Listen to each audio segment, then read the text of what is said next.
चित्तौड़ दुर्ग में पहुंचते ही श्री कलाजी राठौड़ की सेना, श्री ईश्वरदास जी राठौड़ की सेना एवं मेवाड़ चित्तौड़ किले में उपस्थित सभी वीर सैनिक आपस में मिलते हैं। वीरों की मुलाकात के साथ ही जय एकलिंगनाथ, जय चारभुजानाथ के नारे से पूरा गगन गुंजायमान हो जाता है। श्री कलाजी महाराज दुर्ग में पहुंचते ही वहां पूर्व में उपस्थित श्री जयमल जी राठौड़ दुर्ग रक्षक, पत्ता जी, ईश्वरदास जी राठौड़, सांडा जी, भल्लू सिंह जी सोलंकी आदि अनेक राजपूत वीर एवं राणा उदय सिंह जी, राणा प्रताप सभी मिलके युद्ध नीति, दुर्ग की रक्षा की नीति बनाने में लग जाते हैं। समय ऐसा बनता है, सभी राजपूत जो किले की रक्षा के लिए नियुक्त थे, सभी सामंत, सभी सरदार मिलकर निर्णय लेते हैं। चूंकि बाहर मुगलों की जो फौज थी वो लाखों की संख्या में थी और किले की रक्षा के लिए जो राजपूत मौजूद थे वह सीमित संख्या में थे। इन सभी परिस्थितियों को देखते हुए सभी राजपूतों ने यह विचार किया कि राणा जी एवं राज परिवार सुरक्षित रहेगा तो भविष्य में वो पुनः राजपूतों की सेना खड़ी कर देंगे एवं मेवाड़ का गौरव और मेवाड़ की यश कीर्ति सदा मुगलों के आधिपत्य से मुक्त रहेगी। इन्हीं विचार को लेके समस्त सामंतों ने राणा उदय सिंह जी से, राणा प्रताप से विनती की एवं इस बारे में उनसे परामर्श करके चर्चा की कि आप मेवाड़ राज्य के अंदर स्थित अरावली पर्वतमालाओं में पधार जाइए। आप सुरक्षित रहेंगे तो राज सुरक्षित रहेगा और हम समस्त राजपूत सरदार यहाँ किले की सुरक्षा करते हुए मुगलों से युद्ध करेंगे। राणा उदय सिंह जी ने सामंतों के इस प्रस्ताव को स्वीकार नहीं किया। महाराणा प्रताप ने भी इस प्रस्ताव को स्वीकार नहीं किया। उन्होंने कहा कि हम यहाँ रह के और चित्तौड़ की रक्षा करेंगे, मेवाड़ के रक्षा एवं राजपूती गौरव देश हित के लिए अपने प्राणों का बलिदान करेंगे। समस्त सामंतों ने पुनः बार बार राणा जी एवं राणा प्रताप से अनुरोध किया। सभी सामंतों के अनुरोध को देखते हुए महाराणा उदय सिंह जी ने एवं महाराणा प्रताप सिंह सिसोदिया जी ने अपने स्वयं की प्रतिष्ठा की परवाह न करते हुए अरावली पर्वतमालाओं में जाने का निश्चय किया। उनकी सुरक्षा के लिए जयमल जी राठौड़ के पुत्र रामदास जी, सलुम्बर के राव श्री कृष्णदास जी एवं सांडा जी के पुत्र भीम सिंह जी आदि अनेक वीरों की टोली भी राज परिवार के साथ अरावली पर्वतमालाओं में पहुंच गई। यहाँ बाहर अकबर समस्त किले को घेर चुका था, युद्ध प्रारंभ हो चुका था। प्रतिदिन मुगल सेना चित्तौड़ किले में प्रवेश के प्रयास करती, प्रयासों में विफल होती, क्योंकि होता क्या था कि जो ही मुगल सेना किले के नजदीक पहुंचती तो किले के ऊपर बैठे हुए राजपूत तीरंदाज और मेवाड़ में बंदूकचियों की एक टीम थी, एक टोली थी, जिनको बक्सरिया पठान कहते थे और उनका जो प्रमुख था उसका नाम था इस्माइल खान।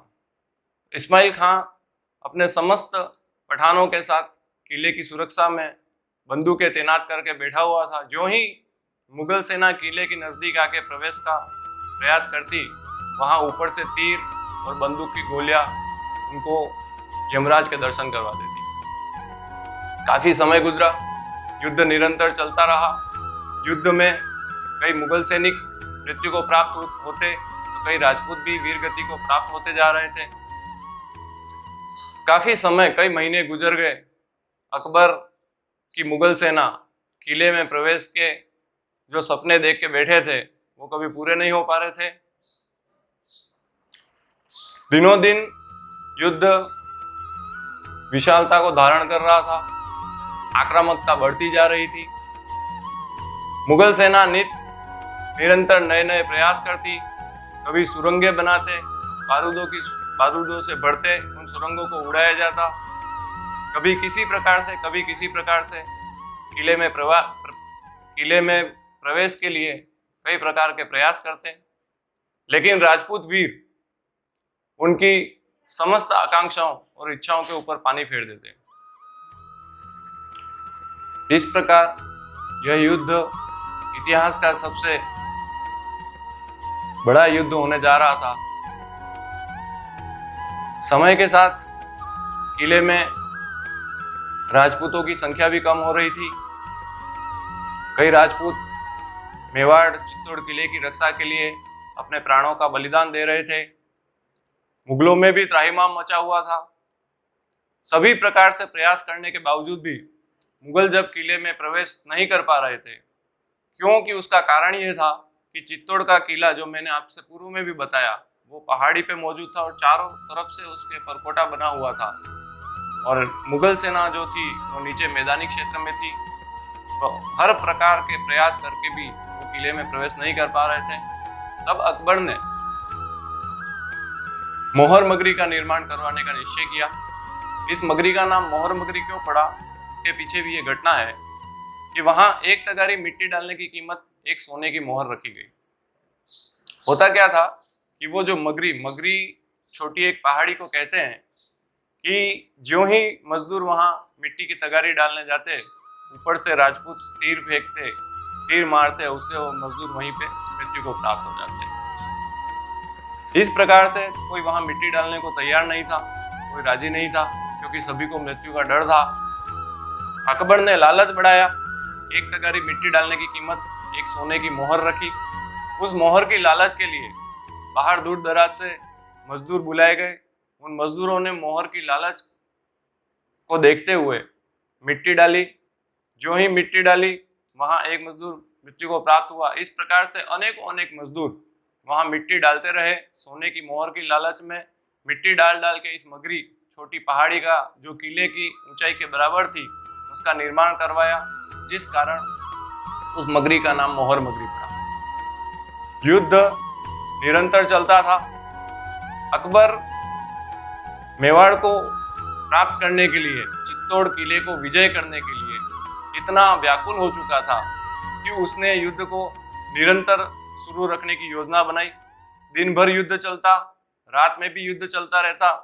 कई बार 2-2 दिन, 3-3 दिन तक युद्ध अनवरत चलता रहता। इस प्रकार अनवरत युद्ध चलने से कई राजपूत वीरगति को प्राप्त हो रहे थे। अनेकों प्रकार से किले की दीवारें भी क्षतिग्रस्त हो रही थी। सारी परिस्थितियां विषम बनी हुई थी। फिर भी राजपूतों का धैर्य और साहस, उसमें कहीं कोई कमी नहीं आ रही थी। रोज सवेरे नए साहस, नए जोश के साथ राजपूतों की टोलियां मुगलों की फौज पे भूखे शेर की भांति टूट पड़ती।